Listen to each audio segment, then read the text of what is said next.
This was a city which once led the world. It was the wealthiest city in the United States. That has not been true for a long time, and I think for a lot of people, for many of us, feel as if the future left us behind. This city has been a highly successful place where whaling captains and ship owners made vast fortunes. This used to be a city where the textile industry employed tens of thousands of people. Once upon a time, a young person could finish school, get a good paying job, enough to, have a home, buy a car, send a kid through school.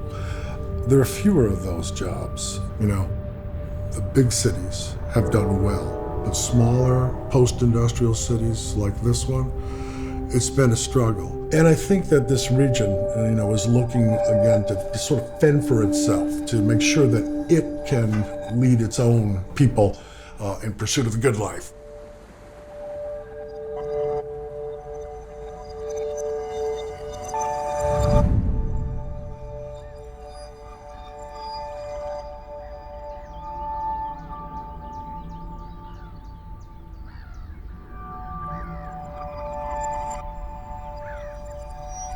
Grimsby is a place where it has always seemed to attract pioneering people with a spirit to change the future.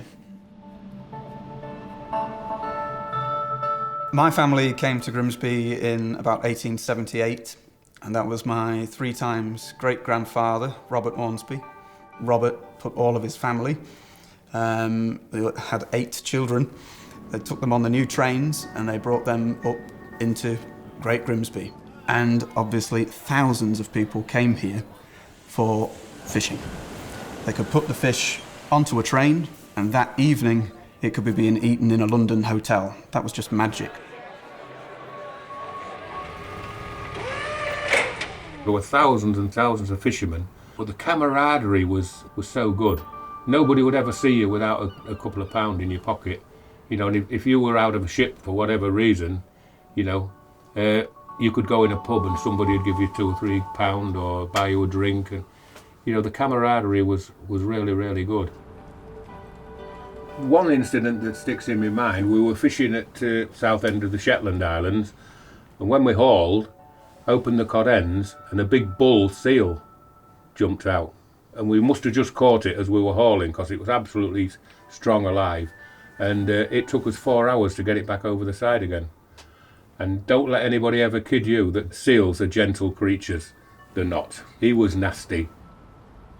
I first took this ship in 1975, and I was here till 1983, till it all packed up. Everything was geared to the fishing industry. And once the fishing industry sort of went into decline, that was it. Grimsby didn't exist. But if they got this ship ready, I would go back. Yeah, and I'd go back tomorrow.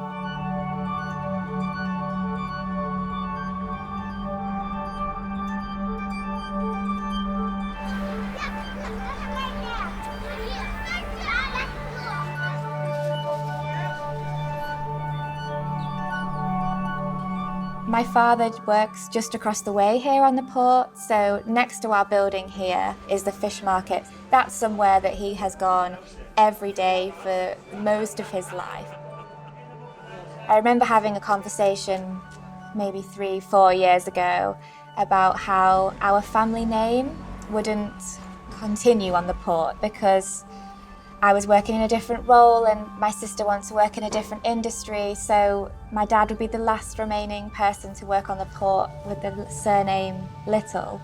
So for me to get this role 6-7 months ago now and tell him that I'll be working almost side by side on the port, he just laughed. He said, after all this time, we're going to continue and you're going to be working the same place that I've worked all my life, both of us. That's right. Yeah. I mean, I've been down there all these years and it's just how strange that my daughter is kind of following in my footsteps, but in a Yes. different industry Yeah. within the town, and it's fabulous. Yeah, I never Fabulous. thought that I'd end up working down dock, as you said. Coming across the train line, it's coming onto the dock. My I God, know. yeah. I know. After all Amazing. the stories that you've said every Yeah. night. I followed in my father's footsteps, and then Yeah. you're following in your father's footsteps. That's amazing, really. My future is here in Grimsby. It's where my heart is. It's where I'm going to buy a home. It's where the stories start, and I'm going to have many stories to tell in the future. And it's all centred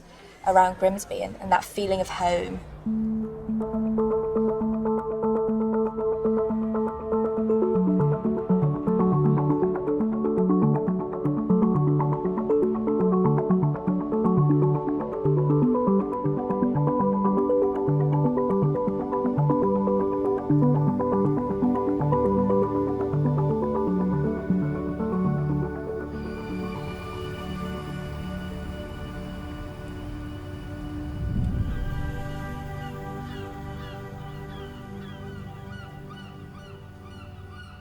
Grimsby's legacy is a fantastic fishing heritage, but we've had to come out of that and think differently.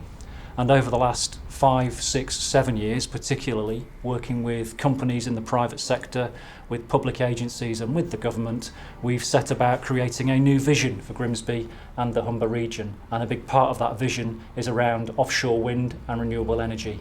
So I think green energy is part of our answer for the next 30 to 50 years, and it is sustainable. So yeah, I joined the military when I was 17. I stayed in for 12 years and I was a senior engineer by the time I left. I went all around the world. It was a great career, but the main reason I left was to look for a new career. I started a family.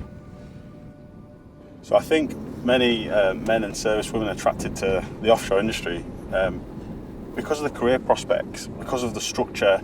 I mean, one of our guys was working on the service operating vessels and he was struggling at home, and he's spoke to his line management and they've put him in the office Monday to Friday with a different job. So it's, I suppose, one of the key things. Here you can have a discussion. So I've got young kids at home, so I can get home to my wife and kids whenever I need to, and I can support them and still have a great career for the rest of my life.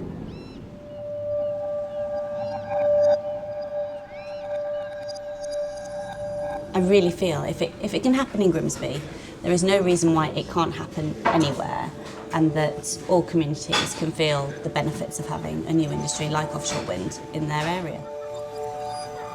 Grimsby is becoming well known now as a leader in this area of technology and expertise, and it probably would not have happened if we hadn't have seen offshore wind come to the area. So it is the place that people want to come, whether they're coming from London or whether they're coming from America. We've had quite a lot of interest from the States.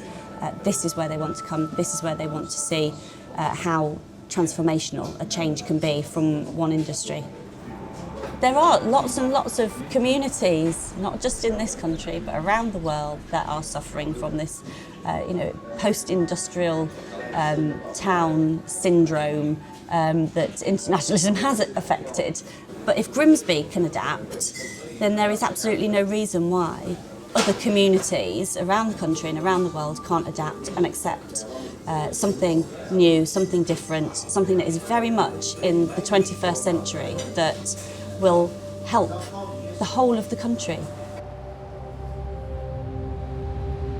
These are cities which face many of the challenges that post-industrial cities face. And people are looking for an opportunity to lift themselves. They're looking for an opportunity to make their city great again.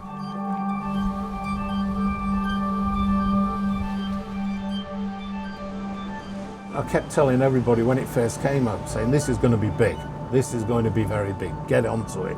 And nobody was really getting involved, so I did it myself.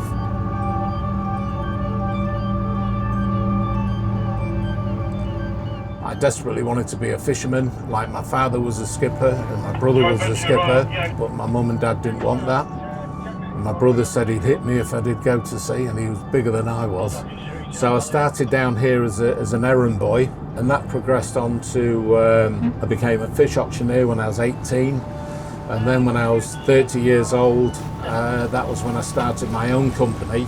That carried on very well, and then unfortunately there was a downturn in fishing when Iceland came out with a 50-mile limit and then a 200-mile limit. So that destroyed half of the fleet in Grimsby. And then all of a sudden in 2005, wind power came to Grimsby.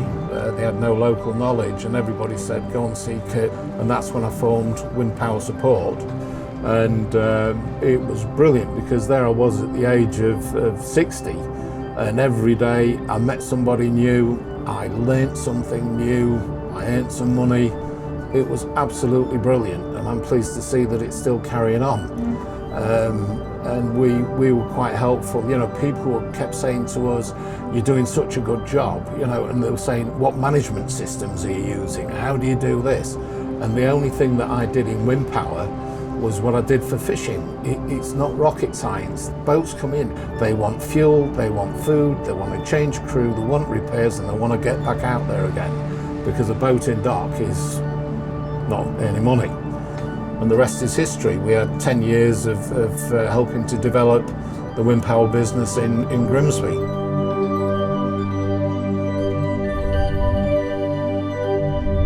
Yeah, one advice, if wind power's coming to your town, grab it with both hands. You will be rewarded. It's a fascinating ride.